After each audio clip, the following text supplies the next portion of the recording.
welcome back. It's been a long old time at work and I'm more than ready for a little outing on the bike.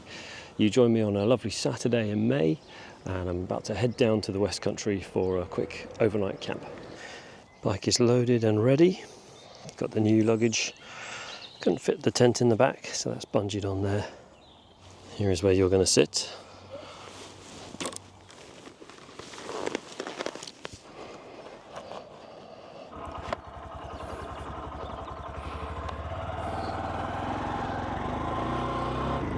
And we are off. Looks like we've got about 3 or 4 hours of riding ahead.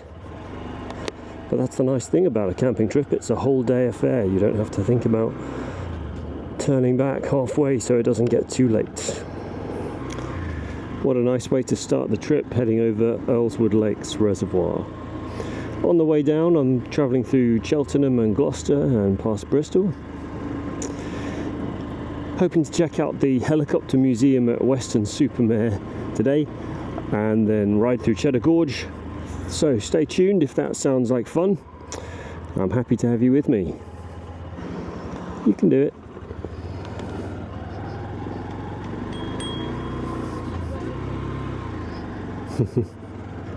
I've never seen it so busy here before. There's always a lot of planning and packing and thinking about what you're going to do before a trip, especially a camping trip. So it feels great to finally be out the door and on the road and having an adventure.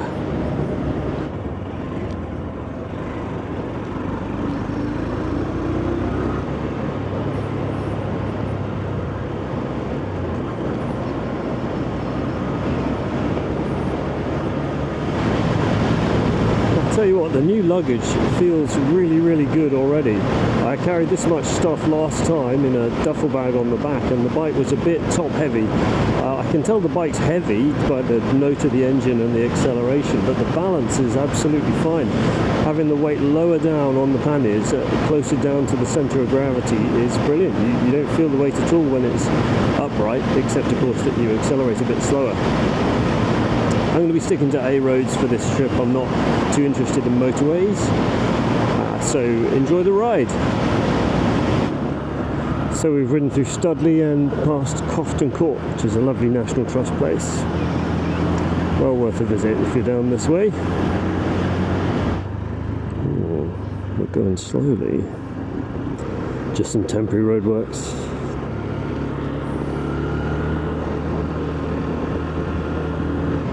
Been riding for an hour or two and we're coming up on Gloucester, so I thought I'd drive through the middle rather than around the outside and have a look. I've visited Gloucester a few times before and it's a lovely old city. I like it very much.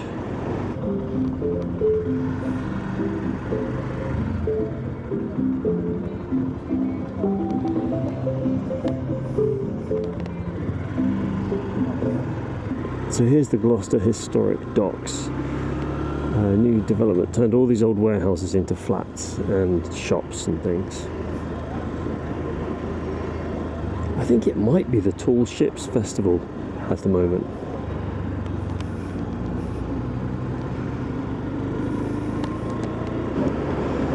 This is St Anne's Way Bridge.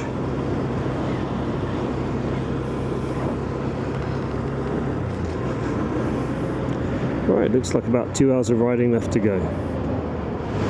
Oh, this is the stuff. You know, at the start of the journey you're thinking about your equipment and have packed everything, and if you're making a YouTube video you're thinking about, oh, what shots do I need and how do I tell a story, but after a while you forget all that, you just start eating up the miles and enjoying the ride. We'll just see what we see and we can take all day if we want to. Driving through a little place called Stone.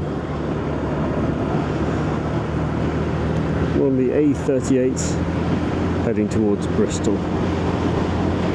You know, ever since I started wanting to ride a bike, this was on my mind, taking it for camping trips and heading out on adventures.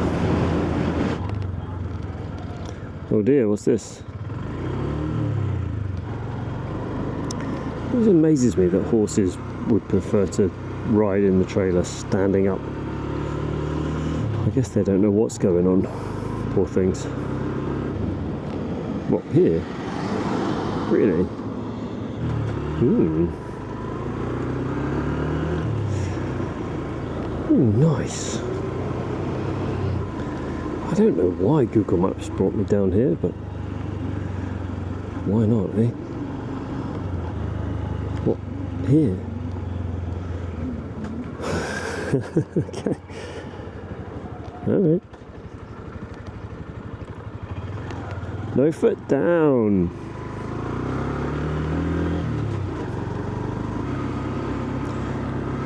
Thank you very much, sir or madam. Perhaps it's because of the bit of red traffic. Oh, I love it.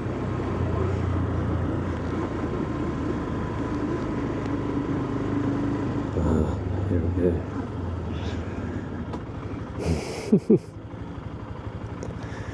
We'll let you do that first. Yay for being on a motorbike.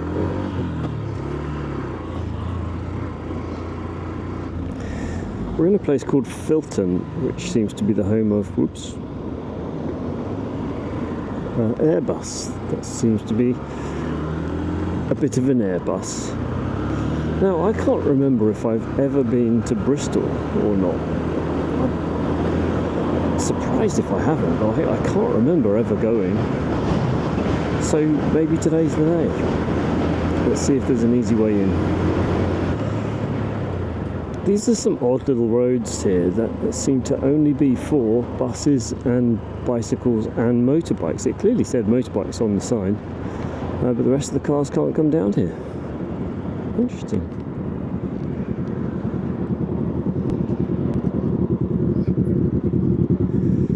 Good grief, that's loud.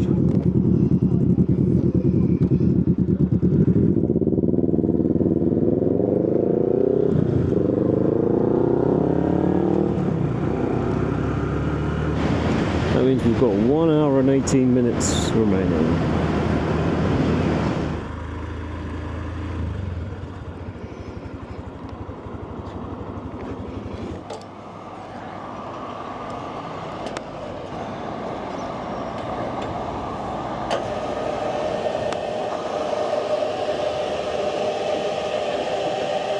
Stop for fuel, grab a quick snack. Let's find somewhere to take a little break.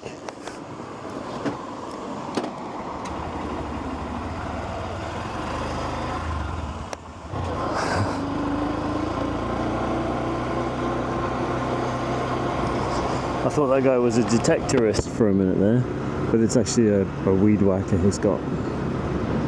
We're not metal detectors, we're detectorists. I wonder why he was flashing his lights. Road closed. I see. Let's try this.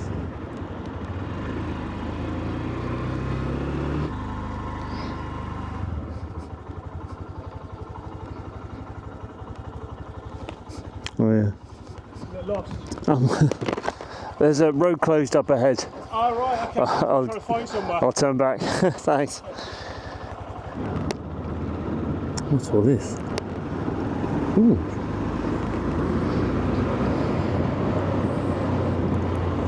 Weird.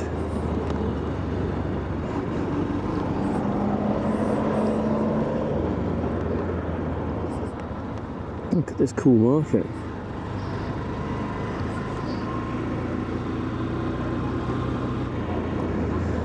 What an interesting place.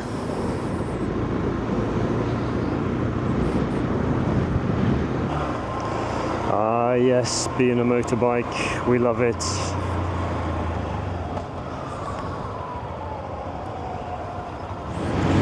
Oh my goodness, that took ages. On the bike, the clutch hand gets really sore. Good to be able to do some filtering in and out of traffic, but I didn't quite know how, I don't have a good feeling how wide the bike is with the panniers on, so I didn't do too much. Good to be back on the open road now. 36 minutes to go. Ah, welcome to Weston Supermare. Wow, look at this place. As you can imagine, as soon as I heard of the existence of the helicopter museum, it was a sure thing. I had to go visit. Park next to Mr. KTM here.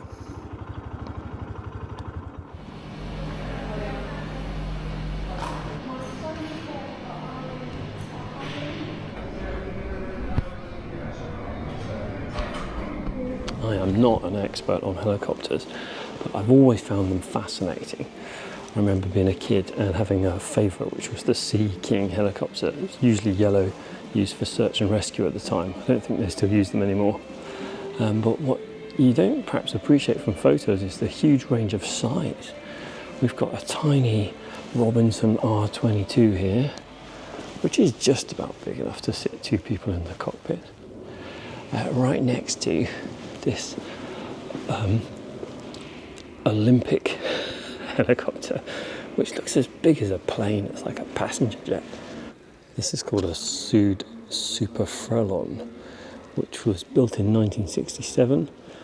It weighs 7.5 tons, but can carry 5 tons of payload, or 37 people. They have a number of these Westland Wessex helicopters, including this one from the Royal Flight, which carried kings and queens, and this Navy helicopter which saw service in the Falklands War, I think. This one I do know. This is the Russian Hind D, which is an attack helicopter. Now this Russian MIL-8 helicopter was used in the movie Black Widow, painted at Pinewood Studios. I could spend a long time here. Each of these aircraft has a story and lots of information about where they came from and where they were bought and restored, and the design and the uses they were originally put to. The Gyrodyne QH-50D, the very first unmanned drone helicopter, used by the Navy on anti-submarine missions from the deck of destroyers. So it is a helicopter, but it's an unmanned drone, the very first to enter service. And lots of experimental designs that never saw service. Yeah, I'd like to learn more about the manufacturer Westland, and the Halifax in particular strikes me as quite a successful and versatile aircraft. This is obviously the place for anyone with a passion for restoration and conservation of old aircraft. The lathe was going just a moment ago. There's work going on here as we speak. You can't do a place like this justice in one visit, and you certainly can't do it justice in a short video. If you're interested, I highly recommend coming down. The place is huge. There's so many helicopters packed into these hangars, with so much information to learn. The hangar there smells a bit like my garage now, with engine oil and tools and metal parts. That's a nice, familiar, comforting sort of smell. Wow, this Bloodhound missile is designed to intercept high-flying Soviet nuclear bombers. There's 4 rocket boosters on the back, and the 2 ramjet engines can accelerate this to Mach 2.2 in about 5 seconds, and then fly up to 65,000 feet to intercept the target. Incredible. Right, the helicopter museum was obviously super impressive. I'm going to have to come back another time. There's just too much to see in one go. But for now, I'm going to head off and try and find my campsite and set up the tent, leave some luggage, and see what I feel like doing from there. We're climbing.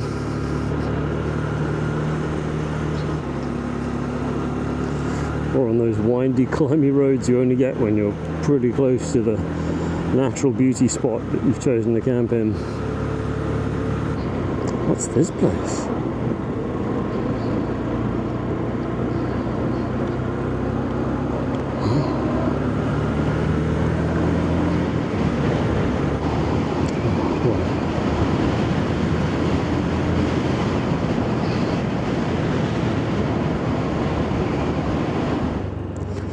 Now we're in the town or village of Cheddar.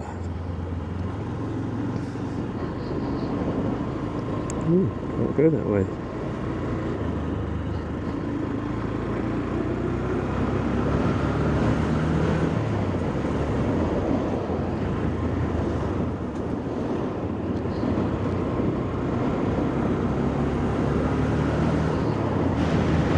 We're looking for Petruth paddocks or something like that.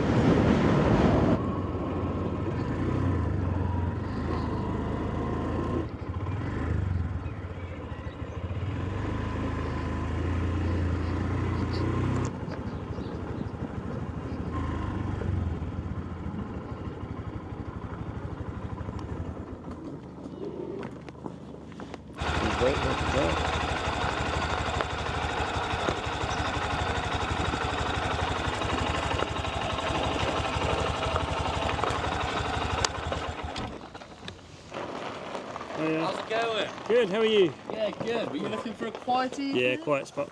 Fantastic. I'll just see what these guys are doing and see if I can do two birds with one stone. Yeah. Hello guys! Cracking, buddy. Let's head on. Okay.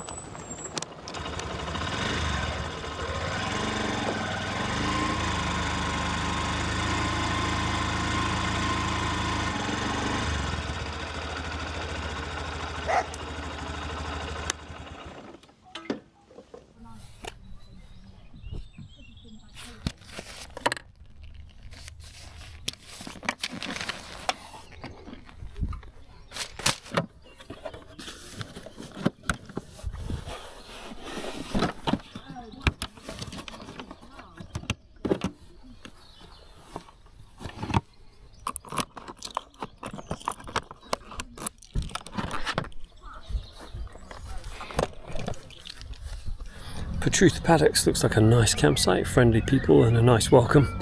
They're organised too, they've got a whole operation going on in there. So I found my spot and time to set up the tent.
I'll tell you what, it's a rare campsite that has totally flat ground and soft ground with no stones in it. So that's a pretty good mark for Petruth paddocks so far.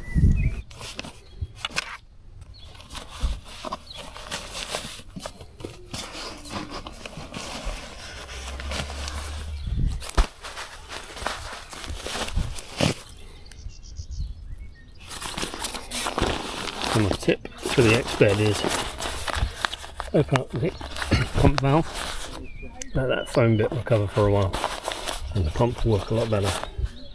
As you use the pump on the X bed, you've got to cover the hole when you push down, and then release it when you let go.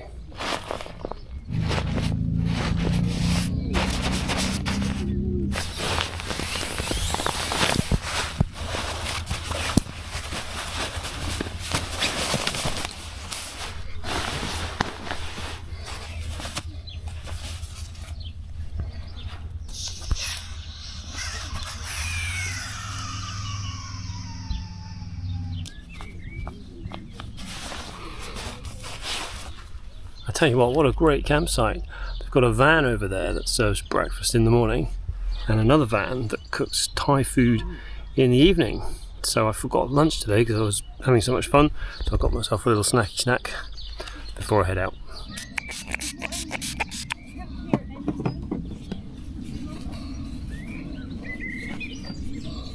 Right, camp's all set up, snack eaten, time to head off and try and ride the gorge and find a spot to watch the sunset.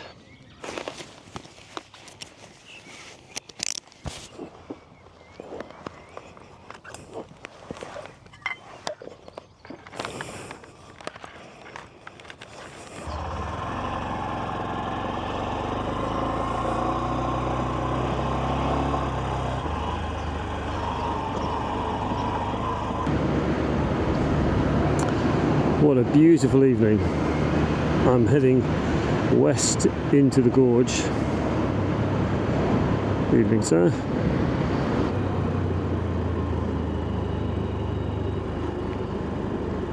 What a hero.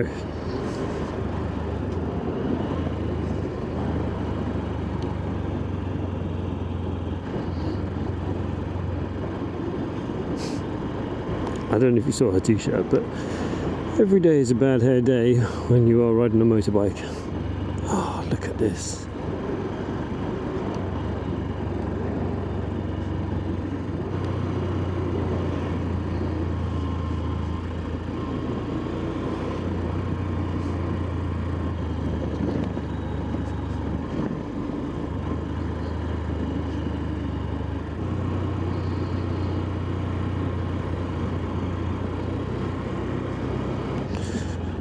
Say hi to the locals. Wow, look at that.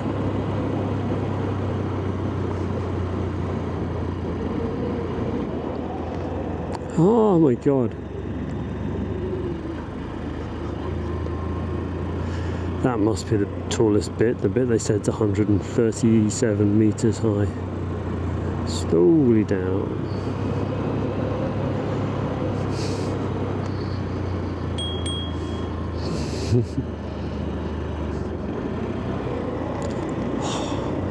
That's just so high.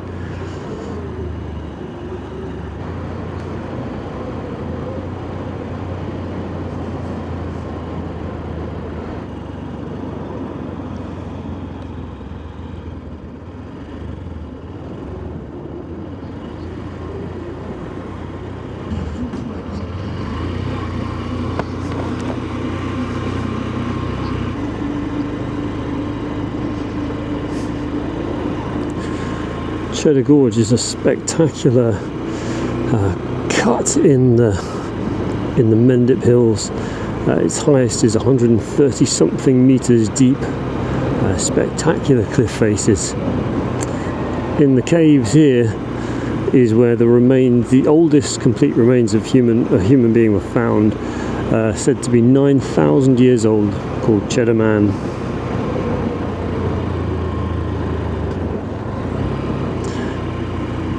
The visitor centres here is the entrance to Goff's cave, where you can see stalagmites and stalactites.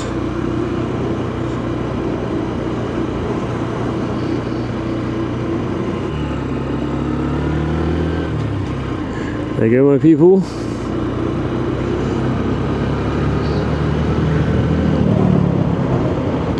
Oh, it's spectacular, isn't it? It's one of those places that doesn't feel like England. Like Middle Earth or something.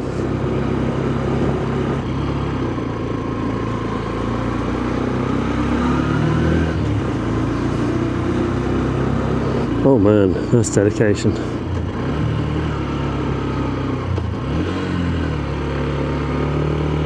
don't want to get in your way.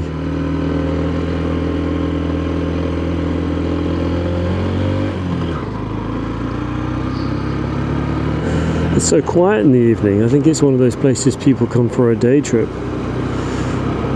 You know, when you're staying over somewhere, you get to spend the evening there. You don't have to think about rushing home, which is great. Oh, hello.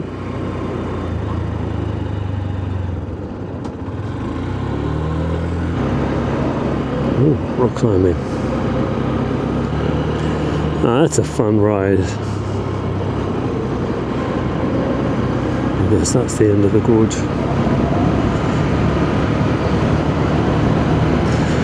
Gorge-ous. Wow, that was one of those moments. You know, you get one of those special moments, and while you're in it, you think, I'm going to remember this. This is special. Riding through the gorge in the evening. Absolutely lovely. Now I'm going to head on and take probably the long way around to get to Weston-super-Mare, see if I can be facing west by the time the sun gets low on the horizon. Weston-super-Mare has its own special bike parking area, like lots of seaside places, which is nice. Just taking a walk by the beach, and Weston-super-Mare is a typical seaside town. Smells of salty air, fish and chips, donuts, bright lights, loud music, cars driving, and people having all kinds of fun. I keep calling it Weston Favel, which is a place in Northampton. Very different.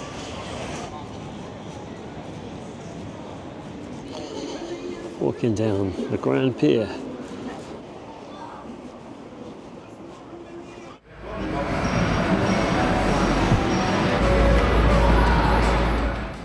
Well, that was a bizarre experience. There's like a whole multi-storey amusement arcade at the end of the pier there.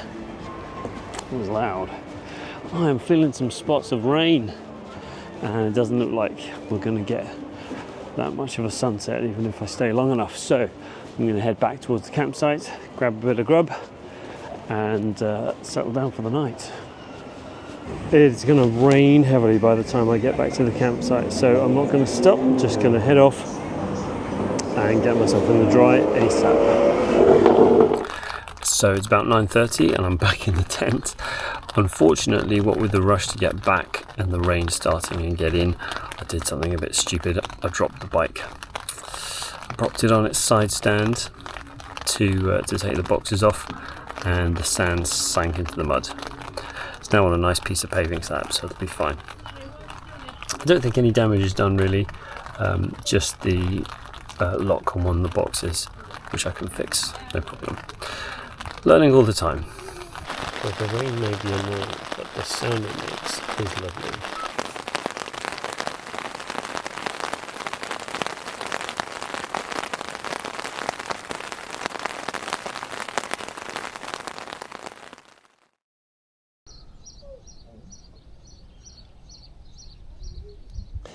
Good morning, hope you slept as well as I did. It was a lovely comfortable bed and a nice quiet site. I slept really, really well.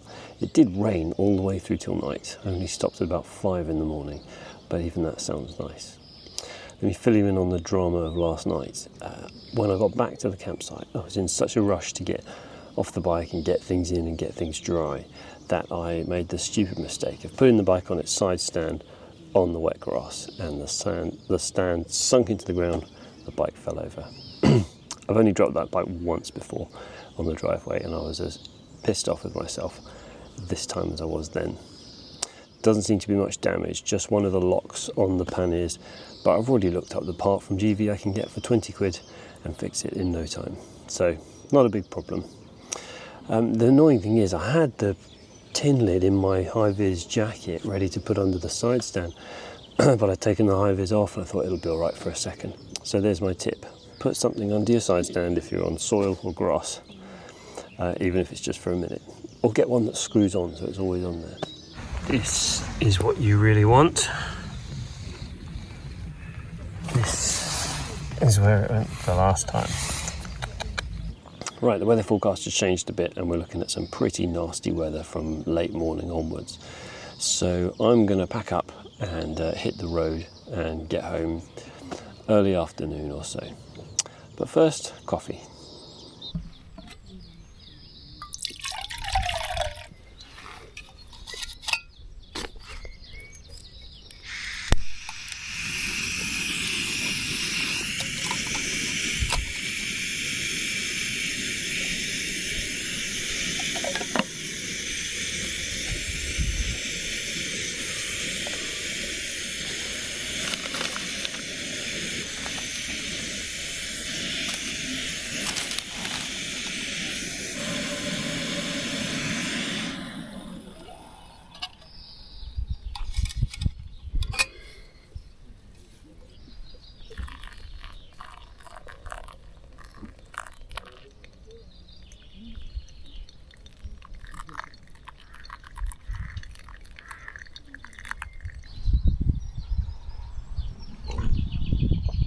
Cheers.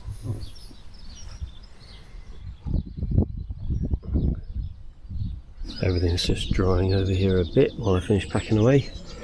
Just by the way, I do like the OEX Raccoon 2 tent for motor camping. It's big enough for 2 people, but with no luggage. So for one person and their gear, especially if they get changed, if it's wet, or put your stuff beside you, it's really good size. Let's have a look inside.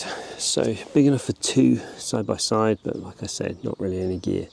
There's two separate doors. You can open up the doors on this side and that side, so each of you could get out separately, or you could use this side bit to store some more stuff.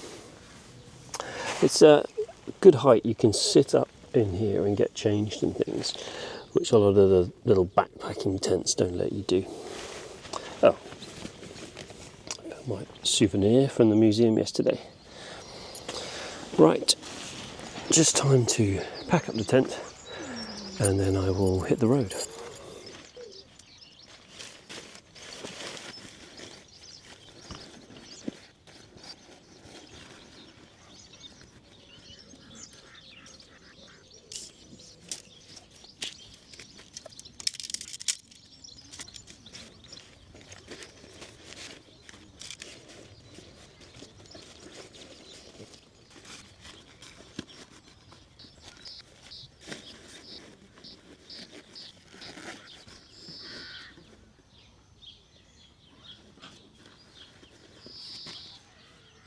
Okay, it's about 8:15 as I leave, so as I try and race the weather home. Well, thank you again for joining me on this ridiculous adventure. Best of luck in your travels if you are making a trip yourself, and I will see you on the next video. Bye.